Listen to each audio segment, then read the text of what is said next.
All signs point to Auburn having another quarterback on the roster.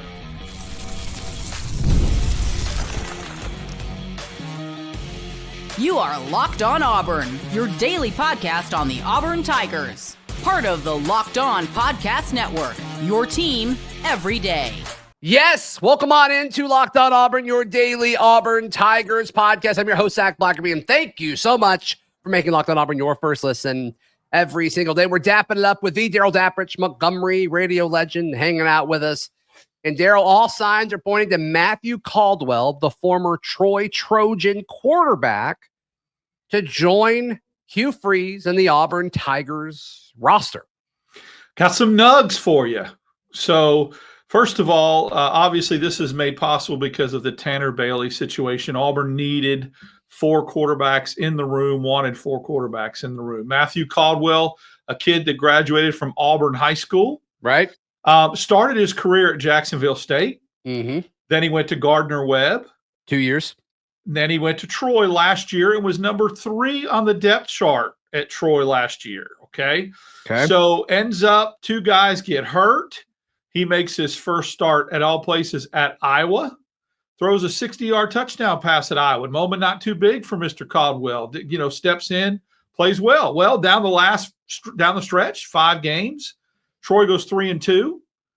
He has multiple games with multiple touchdown passes. Actually rushed for 5 touchdowns, the most since 2017 for a Troy quarterback.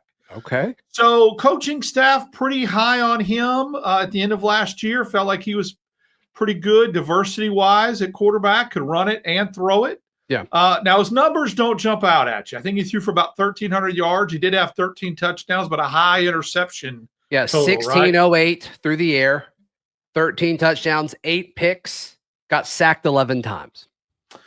So, and then the 5 touchdowns where he rushed, and he had some games where he had positive rushing yards, which is not easy to do, getting sacked as many times as you just mentioned. Yeah, his final rushing numbers, 48 carries for 47 yards and 5 touchdowns. So there you go. Look, let's just be honest. When your quarterback room has a guy that's your number 4 quarterback that has Division I experience, has started on the road in Iowa, kind of did some things down the stretch for Troy's football team, you could have a lot worse in the quarterback room as a number 4. Local kid. I like this. I like this a lot. There's only upside with this. Yeah, and I don't know really what the upside looks like. I don't think it turns into Caldwell having production on the field. I don't really see a path to that happening unless, a bunch of guys get hurt, which can happen. For me, okay, let me put it this way. I can only see this as being a positive. Upside, maybe not the right word. No, I agree. When your 100%. 4th quarterback is this kid, that's good. That's good in the quarterback room. Yeah, and this checks a lot of the boxes. I mean, it really checks all of the boxes that we talked about, like with what Auburn needed from that quarterback position if they were to go out and get one. And based on the way Hugh Freeze was talking about it after A-Day, I don't think if they knew if it was going to be, a situation where they go out and add another quarterback and give another guy a scholarship. So to me, I think it makes a ton of sense. I agree with you on the upside. This is a guy that's going to need to be able to help the team from a scout team quarterback point of view, or can he be an asset in meetings and in the film room as far as making sure Deuce Knight and Jackson Arnold are prepared and ready to go?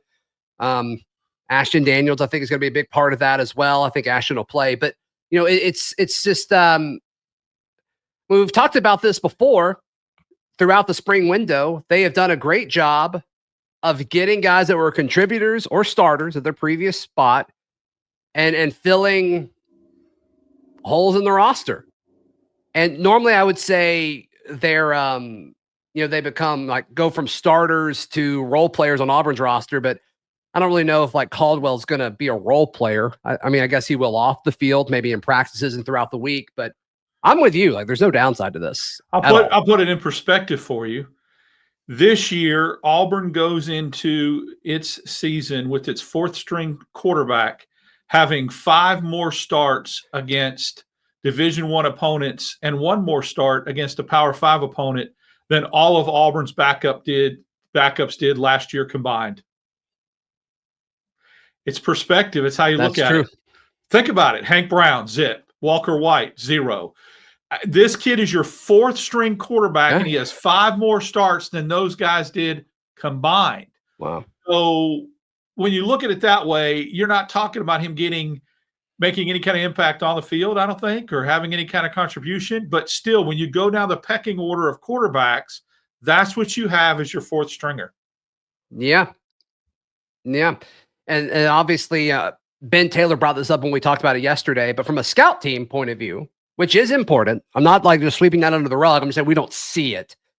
But this is a guy who's played now for 3, about to be his 4th team, probably familiar with different offenses, probably familiar with different schemes. Not a bad thing. Not a bad thing when you talk about an experienced guy running a scout team. And if he can run a little bit, which it sounds like he was, you don't want Ashton Daniels running in the scout team as your 3rd string or perhaps your backup quarterback. We'll see. If he can run a little bit, he presents a problem. It presents a look for the defense of a quarterback that might run that you're preparing for. Mm-hmm. Caught a pass at Troy for 29 yards. Then he can run. You don't put a quarterback at receiver if he can't run, unless it was a throwback pass, one of those deals. You know, you see what I'm saying? Like, still ran 29 yards though. That's he still ran 29. That's 29 yards further than I ran today. So yeah. I think that if he's lining up in the shotgun and he throws that swing pass and then you sneak out, you leak out of the backfield, which by the way is one of my favorite broadcasting terms that they use when they say somebody leaked out of the backfield. I like the way that sounds. All right. Comes out of the backfield, a throwback pass to him if he catches it at the line of scrimmage and runs 29 yards. Either way, he's going to provide, I think, some challenges or some different looks, maybe, like you said, for the scout team. Yeah, sure. So once again, no downside at all. I said at one point, I think towards the end of last week, where if you couldn't get the perfect guy to fit all of these things that we asked for, proven, maybe an upperclassman, a guy who just wanted to be at Auburn, and like the addition of him to the roster didn't threaten, Deuce Snyder, Jackson Arnold, or, whoever you bring into the 2026 class. It's like, if you couldn't find that guy, I'd be totally comfortable with you just elevating John Colvin. But they did find this guy. I can't imagine another situation that would be more perfect for this role than anybody else. Absolutely. It makes me sad that we didn't have him on campus for the spring, or Ashton Daniels, and didn't go under the old format of A-Day, because you'd had 2 quarterbacks on each team that could have had significant snaps, and you could really kind of see what they could do and take snaps. Now, I get it. We've gone away from all that. Didn't even get to see Jackson Arnold. I mean, it would have been nice to see any of them besides Deuce and Colvin. So, yeah, this is a good move. It provides depth, and there's going to have to be some value add to this, or else they would not give him a scholarship. There's something that Hugh Freeze sees in either preparation or something that he brings to the table to help this quarterback room. You don't think it was just like, hey, it's kind of tough to pitch a transfer quarterback to come in here and you want to be here. And I mean, it seems like a good kid. I mean, it seems like a solid player, a solid leader, like a guy you don't mind having in your quarterback room. You don't think it's more than that? You think there's something else? I just think it's very, very, when I say more than else, it might be the off the field stuff. It may be the scout team. It might be the prep. But again, Auburn went out and convinced a kid that's made 5 collegiate starts at the Division I level and has thrown for 1,600 yards to be their 4th string quarterback. Wrap your head around that for a second. Yeah, and he's been playing college football for 4 seasons. Yeah, and so, look, we're all wired differently. We don't understand what makes certain kids tick. The fact that he's from Auburn, I think there's a draw there. I think you're not getting a kid from Paducah, Kentucky to come. The Auburn factor is a draw. There's no doubt.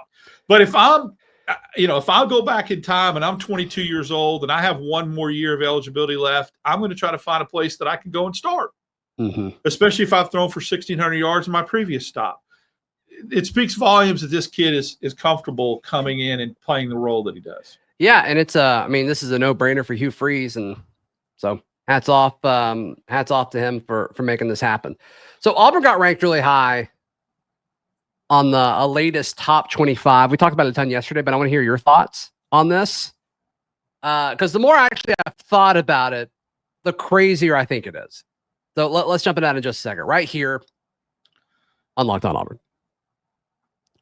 Today's show brought to you by our friends at Monarch Money. Darrell, we've all been there. We've all checked our account. They're like, oh my goodness, I spent way too much money on blank than I realized. Whether it's groceries, whether it's eating out, whether it's, you did or your significant other did. We're both guilty.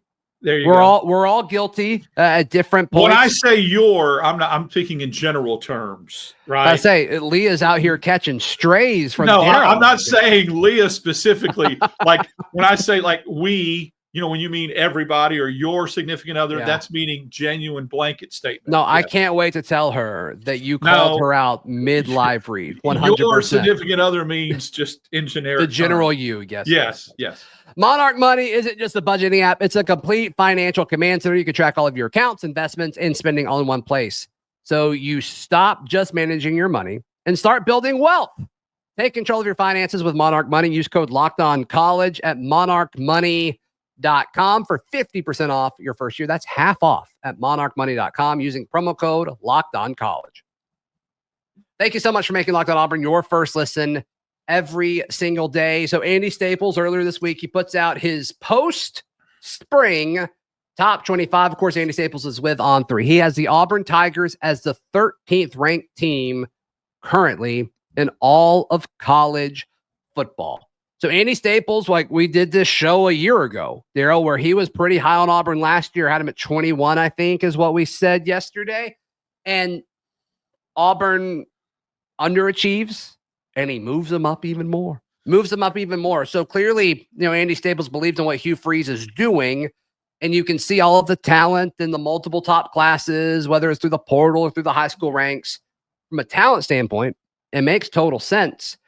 And the interesting thing about this, in my opinion, is he's ranking these like it doesn't seem like he's accounting for schedule at all. He's accounting for the teams that he think are the best 25 teams in college football. And for Auburn to be 13, I love it. But the more I think about it, the more I am surprised that he has Auburn at 13. Well, I'm glad. I know you and Kyle talked about it, but I'm going to give you a different angle on this. Please. Yes. That you guys are completely missing. And I'm not trying to call anybody out. Go for it. The rankings that came out from Andy Staples that we talked about was 3 or 4 months ago. Not all the way before last season. There was one he did when the season ended, going after the fall, going into the spring. And he had Auburn at 21. And me and you talked about this, and we were shocked. We could go back and look. Again, it might have been December, might have been January, but I was absolutely... No, we found one yesterday. It was from this month, a year ago. Okay, there's one article. I think there's one after that, if I'm not mistaken, that we said, how after the season that Auburn had is he having him 21st? And I know it hasn't been a year that far because I remember saying I really respect Andy Staples. And when I go to preseason rankings, Andy Staples is always the guy. We were making jokes about it. Yeah, and we can do a little research on that. But I think like within the last 6 months, within the last of the time of Auburn's football season, he came out and had Auburn in the top 25. Yeah, and that was like a week after. You're right, because it was like a week or so after he did a ranking of like who won the portal. Yes, and he didn't. And he did it based off of need. And we said there's a correlation between that. We said the correlation between who won the portal and who having Auburn that high. So guess what? He has even moved them up from then. And I mean, I don't think there's been a signing class since then. There has not. And there's only been a spring portal class where it was minimal moves. Yeah. So like what is it? What changed? What could it have been? Like, is it increased faith in the receiver room? Is it belief in Jackson Arnold? Is it belief in this defense? Like what happened over spring that would catapult Auburn to be seen from a national writer who has no skin in the game when it comes to favoring Auburn. In fact, I made the case yesterday that it actually puts himself at risk to favor Auburn, especially for like the second year in a row, I guess. Like what changes? What changed? $1 million question. What changed? Was Singleton was in the house already when he made that proclamation about winning the portal. That was part of the argument for Auburn winning the portal. The only thing I can think of is that he's buying into some buzz that he's hearing around spring practice, what the receivers will look like. Jackson Arnold looking good early on before the hamstring injury, throwing in tight windows. The defense getting better and really improving. The Keldrick Falk first round talk. I don't know. It's a mystery. It's a Scooby-Doo mystery to me to solve. But it has to be buzz. And you know what? I can't wait for us to target him at SEC Media Days if he's out there, perhaps get him on the show for a few minutes and say, you have been one of the biggest believers at Auburn. Why? Mm-hmm. And we'll see how close we were because he's not going to change his mind, I think, from now until July. No, there's nothing else that's going to happen from a roster standpoint. Closed, yeah, nothing can happen. There's something, and I'm thinking the only thing I could think of to go 8 spots from when it would happen in December until now, or January until now, is there's got to be some buzz. Yeah, which buzz has not been our friend over the last few seasons. Like, so that does concern me. I just think it has to be from him talking to people, talking to coaches, and whether it's Auburn staff or whatever, because and they're going to get more access than us just because of the nature of national media, and he is who he is, which is fine. He's earned all of it. But does him going? Let's assume he went to an Auburn practice and saw this team. Does one practice in the spring say, okay, you haven't had a winning season in a hot minute, and now I think you're a top 15 team in college football? A spring practice doesn't do that. That doesn't happen. Roster reconstruction does it, but it doesn't explain for the 8 spots jump from the time they really reconstructed the roster. They did all the heavy lifting before this one came out. So that's what's amazing to me. And look, a lot of these national guys don't buy the hype from the coaching staff. They're seasoned. They know better. Yeah, you shouldn't, because everybody thinks they're going to. Everyone's going to think they're so great, and they're going to have,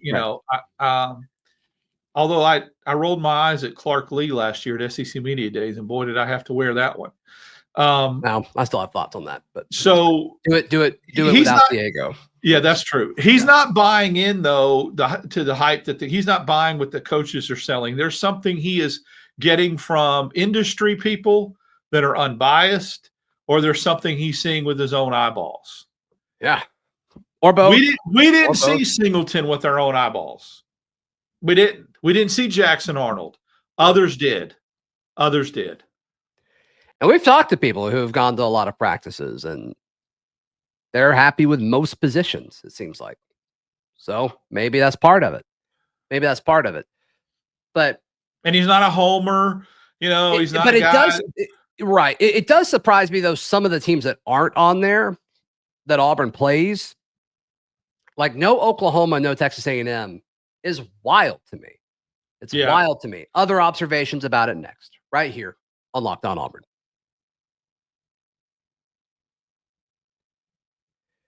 The fact that Auburn makes this cut over several guys, and I mean, Kyle, and I pointed this out to Kyle yesterday. If Auburn plays every,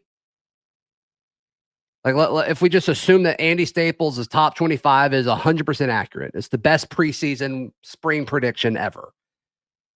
Auburn could go 10-2 and lose just to Bama and Georgia, and they would not have a ranked win. Probably wouldn't be slated to go to Atlanta. So that means that they would be projected to go to the CFP, which is kind of wild to think about. Well, but there's just no way in the SEC that happens, right? Like Oklahoma or A&M or Missouri or somebody's going to get ranked at some point, right? I would think so, but I mean, this goes in line with what Chat AI exercise we did. Yeah, the Chat GPT thing. Yeah, the Chat GPT. So, look, if you look at that, what about Florida? They're 10th. I mean, 10th. That's way too. Anybody's going to think that's way too high. I don't even know if Florida will be ranked in the AP poll when it comes out. And they're 10th. Is that based upon their quarterback? Illinois being 8th with Big Bird? I mean, are you kidding me? I mean, so there's some head scratchers. There's also some people that I think are right where they should be. Mm-hmm. So Florida being ranked 10th doesn't make Auburn being ranked 13th look so bad. At the end of the day. There's a few. I mean, the first 8, it's like, okay, like you're not really going out on a limb there. Illinois at 9 is interesting. Had a few comments in yesterday's show talking about how strong Illinois was to finish a year. Okay, great. Awesome. Texas Tech, I mean, a big spender, having them at 11. Big spender. South Carolina at 12.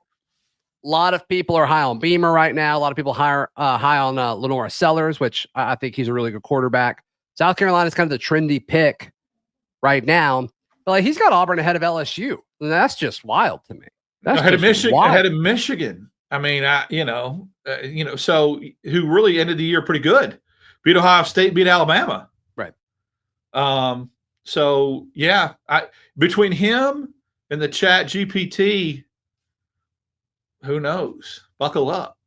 Do you think, Staples being on it early and kind of saying like, hey, it's okay to rank Auburn higher? Do you think other people will do that? Or do you think he'll kind of be in a silo when it comes to his thoughts on what Hugh Freeze and Auburn are going to do this year? Oh, I think he'll be on an island. I don't think anybody is willing and able to move Auburn into the top 25 coming off of 5 and 7. They're really, really in the show me mode, as I am.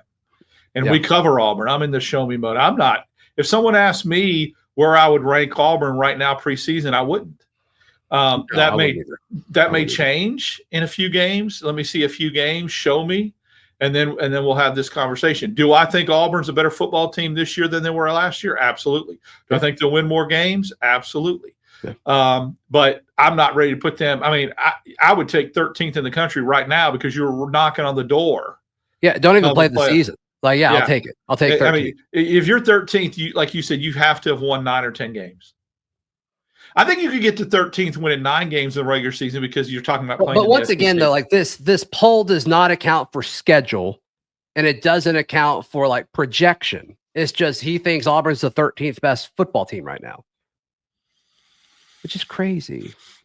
It's crazy to me. All the variables, hope he's right. Yeah, all the variables will be interesting to see where he gets, what he's basing that upon. That would be very, very telling. Yeah. Yeah. I love it. I hope he's right. What a fun season that would be if he's right. So I do have a feeling,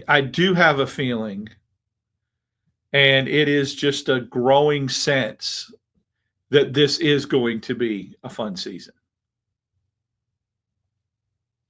I think this team's going to be more fun to cover.